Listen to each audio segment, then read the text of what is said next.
Murat Garif adanyky Türkmenistanyň Döwlet Lokmançylyk Uniwersitetining binýatyna döredilen dermanlyk ösümliklerimiz saglygymyz mirasymyz atly UNESCO klubynyň açylyş dabarasy boldy.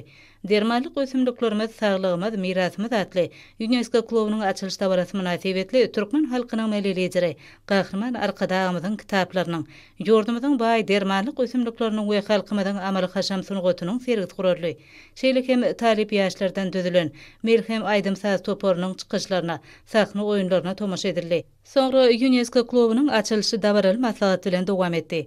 Maslahatda çykyş edenler täze taryhy ýamda Gahrman Arkadağymyz we hormatly prezidentimiz tarapyndan milli meden mirasymyzy, ýurdumyzyň insan saglygyna şifa berýän baý dermanlyk ösümliklerini öwrenmeklige döredilýän mümkinçilikler, şertler bugurda sagdyn ruh bilen ýaş netli kemale getirmegiň orny Üniversitetde açylan dermanlyk ösümliklerimiz saglygymyz mirasymyz atly UNESCO klubynyň taryhy ähmiýeti barada belläp geçdiler. Dermanlyk ösümliklerimiz saglygymyz mirasymyz atly UNESCO klubynyň açylyş dabarasyna we maslahata gatnaşdylar. Halkymyzyň we tutuşy adamzadyň maddi hemde meden mirasyny öwrenmäge döredip berýän giň mümkinçilikleri, ýokary mektebindäki dermanlyk ösümliklerimiz saglygymyz mirasymyz atly UNESCO kluby üçin türkmen halkynyň melelejeri Gahrman Arkadağymyza hemde hormatly prezidentimiz Arkadağly Gahrman Serdarymyza alkyş we hoşallyk sözlerini beýan etdiler.